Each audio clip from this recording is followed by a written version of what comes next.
Tonight on CTV News at 5. Cigarettes are obviously bad for your health. Time to butt out? Should Canada follow the UK and ban smoking for those born after 2008? The same way that I lived my life all along. I'm living my death in an unconventional way. And the last days of April, a new documentary follows a Nova Scotia woman as she awaits medical assistance in dying. It offers 1,500 square feet of living space. It has an open concept layout. Plus, we'll take a tour of the New Brunswick Hospital Home Lottery Cottage. Cloudy and cool tonight, and for parts of the region tomorrow. Sunday is expected to be sunnier. Live from the Maritimes News Center, this is CTV News at 5. Good evening and welcome to CTV News at 5. I'm Maria Pano-Palace. Thank you for joining us. First at 5 tonight, smoke-free future. The UK has imposed a lifetime ban on buying cigarettes for anyone born after 2008. The bold move aims to keep the next generation from developing a nicotine addiction. CTV's Stephanie Seekos asked how a similar ban might be received here. Hi there, Stephanie. Hi, Maria. Experts think it would be a good move, but even if we don't put a full ban in place for young people in Canada, they suggest changing the legal age for purchasing cigarettes. Young people in the United Kingdom may go their whole lives without being able to buy cigarettes. I think it's a positive step for youth. A proposed law aims to stop anyone born after 2008 from taking up smoking. It is something that we should be considering in Canada. Already, Prince Edward Island, Newfoundland and Labrador have public consultations for tobacco-free generation, smoke-free generation. While smoking rates among high schoolers have improved. If we look at grade 12 students, 9.5% for smoking, 27% for vaping. So it's still elevated.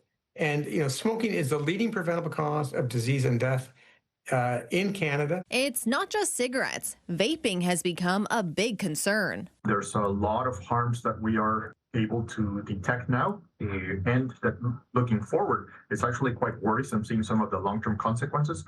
Vaping hasn't been around for that long, but we can start to see very clearly all these harms. Health Canada has not said whether it's considering a lifetime ban for people 17 and younger, but the UK's idea has started a conversation here. I think that'd be a good strategy for Canadian youth. Yeah, I'd be for that. I think in Canada, in 50 years, even further than that, you're going to look forward and say, that was a good move. Now, obvious drawbacks. There's personal freedoms of what people are meant to do, but cigarettes are obviously bad for your health. It seems a little authoritarian, but it's for a good cause. I mean, no one really needs cigarettes, right? If a ban doesn't come into effect in this country, experts suggest a good place to start would be increasing the minimum age for buying cigarettes or vapes. This really creates a nice buffer between those school-age kids, right, and then someone that is 21 and older, but there's less likelihood that those individuals are going to be sharing their products with someone that's in high school.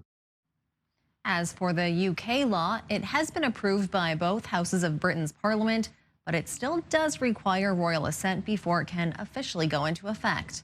Maria. Thank you very much, Stephanie. CTV's Stephanie Seekos for us in the news center this evening. That actually brings us to tonight's web poll, where we're asking, should Canada follow the UK and ban smoking for people born after 2008? These are your options. Yes, no, or Canada should ban smoking entirely. Just go to ctvnewsatlantic.ca to weigh in and to see the latest poll results. All right, over to the anchor desk we go now, where Todd Battis is standing by with a look at the headlines. Hi, Maria. Coming up tonight at 6 o'clock, a former Halifax bouncer is heading to prison. A judge has sentenced Alexander Levy to 4 years in connection with the death of Ryan Sawyer. Levy was head of security at the Ale House downtown, that's a bar, when he put Sawyer in a chokehold on Christmas Eve. In Sussex today, people reacting to the news that AgroPur is going to close its plant there in the next 2 years. About 60 people will lose their jobs. There are also questions about the money the company is receiving from the provincial government to help with its expansion at its facility in Miramichi. More toll talk around the region today. This after Prime Minister Mark Carney expressed some displeasure with New Brunswick's plan to install tolls at the border with Nova Scotia. Carney, not the only one concerned about this. Businesses and many on the New Brunswick side say it will not help trade or the situation between the three maritime provinces.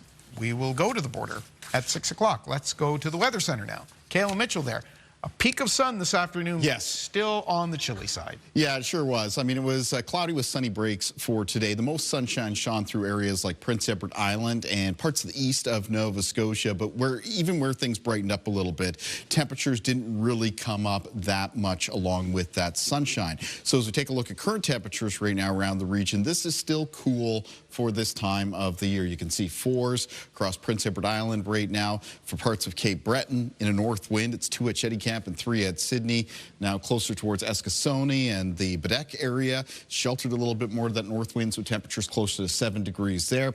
Much of New Brunswick right now sitting with temperatures between 4 and 6 degrees, and much of the remainder of Nova Scotia with temperatures between about 4 and 7. Let's check in on the winds. They're mostly out of a northerly direction around the region. They're being sustained out there between around 10 and 20 kilometers per hour. We are getting some gusts reported between 30 and 40 kilometers per hour. So this is breezy conditions. Winds generally are going to remain out of the north for both tonight as well as for tomorrow.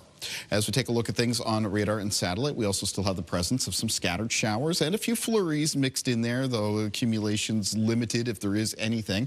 And you can see those are mostly in place across parts of New Brunswick as well as through northern and western areas of Nova Scotia. Even those areas that were a little bit more on the sunnier side for today, including Prince Edward Island and the east of Nova Scotia, there is some cloud cover building back towards those locations off of a low pressure system that's close to the east of Newfoundland. So I do expect cloud to return there, and with that returning cloud cover, a chance of a shower or flurry for tonight. But more in the forecast, including the details of the weekend ahead a little bit later on. Maria. Thank you very much, Kaylin. We're going to take a break. When we come back, though, we're going to put someone in hot water.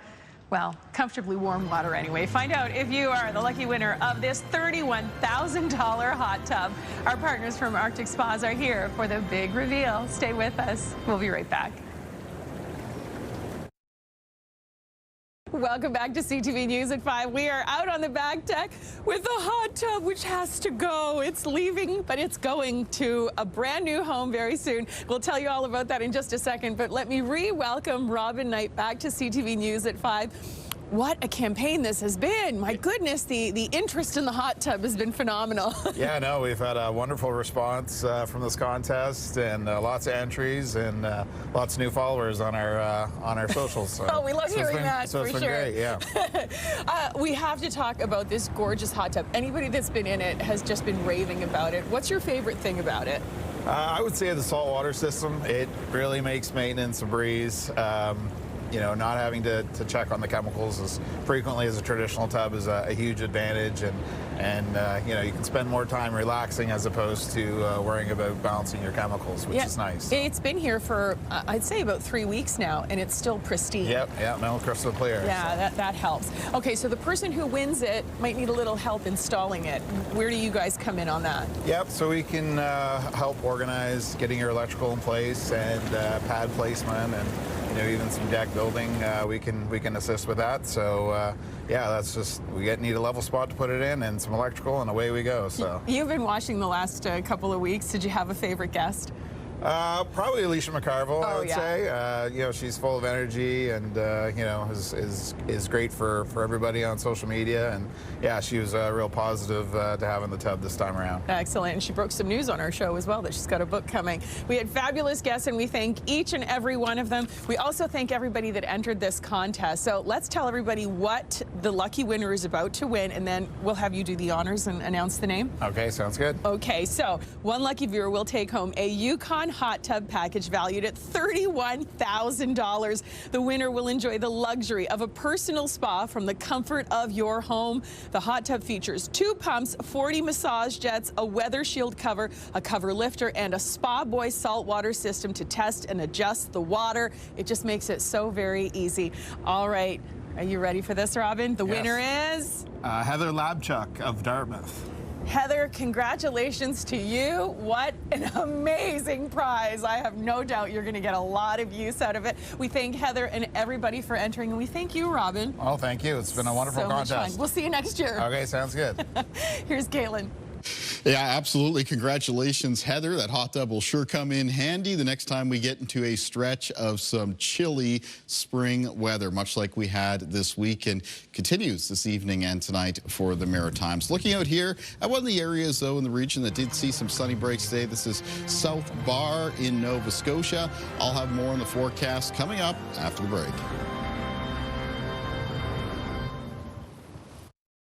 And in came Gabe Smith, and there's a shot. Guimont pad save, and they score. Wouldn't you know it? It was a marathon game that ended in heartbreak for the Moncton Wildcats and their fans. The Armada beat Moncton 3-2 in the fourth overtime after nearly 128 minutes of play. It was the longest game in Wildcats history and the fifth longest in the history of the Q League. It's the Wildcats' first loss of the playoffs, and the Cats are now down 1-0 in their series, which resumes tomorrow night at the Avenir Centre. Go Cats, go. Kaylin Mitchell joins us now with a look at how things are shaping up for the weekend. What kind of weather will the fans be dealing with outside the Avenir Centre tomorrow? Yeah, I guess for that Wildcat series, it's down to a battle of endurance now. Yeah, 128 minutes. Yeah. Wild.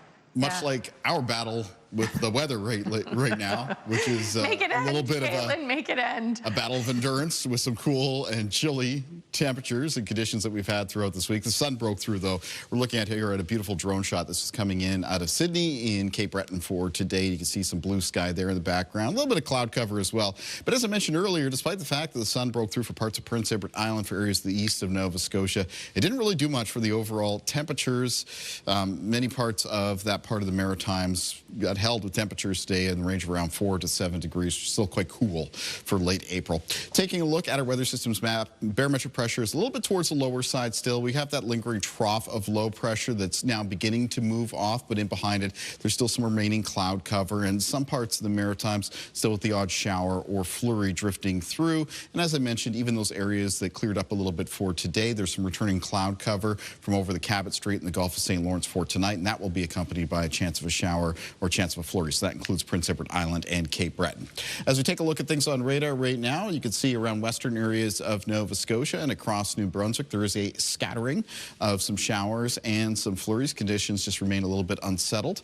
As we take a look at our timeline, heading through the rest of tonight into the start of the weekend, well, there's that returning cloud cover in the eastern parts of the region. You can see some blues and greens underneath it, and that is the chance of a flurry and shower. And then that continues into the start of the day for tomorrow. There's going to be a fair amount of cloud cover around Prince Edward Island as well as much of Nova Scotia for tomorrow. If we're looking for sunny breaks in the Maritimes on Saturday, they're most likely to be a little bit more widespread and maybe a little bit longer in duration around western areas of New Brunswick and southwestern areas of Nova Scotia. Now, as we head into Saturday evening and Saturday night, there's going to be some cloudy periods around parts of the region, but moving through Sunday morning, we're going to see some clearing, and this time region-wide. So moving into Sunday afternoon, it's going to be sunnier for the Maritimes, mostly sunny to a fair weather mix of sun and clouds. So there's gradual improvement in our weather conditions. If you're looking for some sunshine and some milder temperatures, that is, as we work our way through the weekend forecast into the start of next week. Now, winds of the forecast for tonight remain out of the north, and tomorrow's winds as well will be northerly in direction. They are going to increase for some parts of the Maritimes. They're going to become gustier for Prince Edward Island and for eastern areas of Nova Scotia, especially in Cape Breton. And some of those peak wind gusts could be up to around 50, 60 kilometers per hour. So you're definitely going to notice that wind on Saturday. It'll just make it feel that much more on the chilly side. Peak wind gusts for New Brunswick will be mostly in the range of 20 to 40 kilometers per hour and between 30 and 50 kilometers per hour for western areas of Nova Scotia. So in general, a blustery day across the Maritimes coming up on Saturday. Low temperatures in the forecast for tonight for the region will mostly range from a few degrees below to a few degrees above the freezing mark. Here's a look at the high temperatures in the forecast for Saturday. And there's a little bit of improvement there for the province of New Brunswick. A lot of the high temperatures coming up between 9 and 12 degrees. Some in the southwest might even get close to 14. Southwestern areas of Nova Scotia could have some highs between 8 and 12 degrees, but it remains cooler for Prince Edward Island and eastern areas of Nova Scotia. Most of the high temperatures there between 4 and 7 degrees. Taking a look at the end of the weekend for Sunday, mostly sunny to a fair weather mix of sun and cloud. A lot of high temperatures coming up towards the low to mid-teens. Some in the west of New Brunswick could even be between 17 and 19. It still remains a little bit cooler for Prince Edward Island, eastern Nova Scotia. That part of the Maritimes can expect temperatures to get up towards the low teens on Monday. Let's take a look at our weather watcher for tonight. And tonight's weather watcher is 7-year-old Ava Little from Halifax. And Ava has sent us a drawing of a rainy spring day spent at her grandparents' home in Rothsay, New Brunswick. Thank you, Ava. It's a great job on that drawing. Weather watchers can come in anytime to CTV Weather Watchers, P.O. Box 1653, Halifax, Nova Scotia, B3J2Z4, or you can email kaylin.mitchell@bellmedia.ca. Maria. Thank you, Kaylin. So a powerful documentary is about to debut at the Hot Docs Festival in Toronto. It follows April Hubbard, a Nova Scotian who was chosen to undergo medical assistance in dying. CTV's Mike Lamb has more on the last days of April. I can't remember, probably fall anyway, yeah. My name is April Hubbard. The Last Days of April tells my story about my journey through the medical assistance in dying process. The same way that I lived my life all along, I'm living my death in an unconventional way.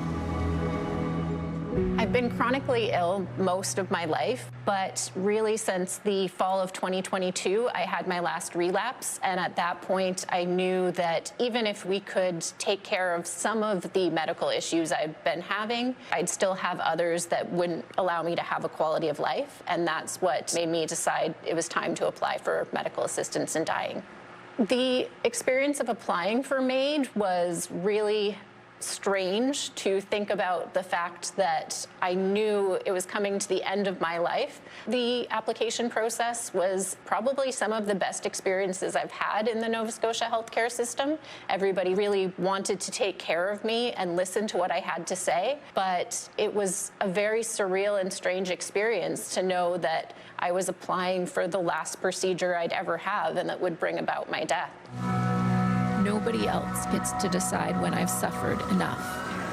My twin sister and I have a production company called Mirror Image Media, and we really believe that it's our responsibility as filmmakers to use film as a vehicle to address some sort of positive change. And for us, that's really surrounding social issues. So when April publicly announced that she was pursuing MAID, we approached her about her story. And obviously April is one of the most inspirational people I've ever met, and her story is so compelling. In terms of documentary filmmaking, access is really important, and it felt like the trust was there, and it really grew into this beautiful friendship. When I started out this journey, my goal was I'll set the next goal of one more thing I want to make it to or be able to do. I wanted to be one example of a different way of accessing MAID, and hopefully the next person who's going through this journey won't have to feel quite as alone. It's been taking a lot more of a toll than I thought it was going to. This is a film about the complexities around MAID, especially within the disability community, but it's also a huge legacy piece to the impact that April's had over her lifetime. And it's just such a really beautiful, inspiring film. I don't have any fear connected to my end date. I'm ready to move on to the next part of my journey. Being the one to choose how and when and where I'm going to say goodbye to all the people I love, I know I'm in the driver's seat and I get to decide when I'm going to leave. Well, we certainly wish you all the best. Want to mention that April and Ree are both in Toronto this evening for the debut of The Last Days of April at Toronto's Hot Docs Festival, and we're sure it'll be a big success. All right, time for a break here on CTV News at 5. When we come back, though, picture yourself spending the summer here. We'll take a tour of the New Brunswick Hospital Home Lottery Ocean View Cottage and tell you how you can win it. Living in luxury, next.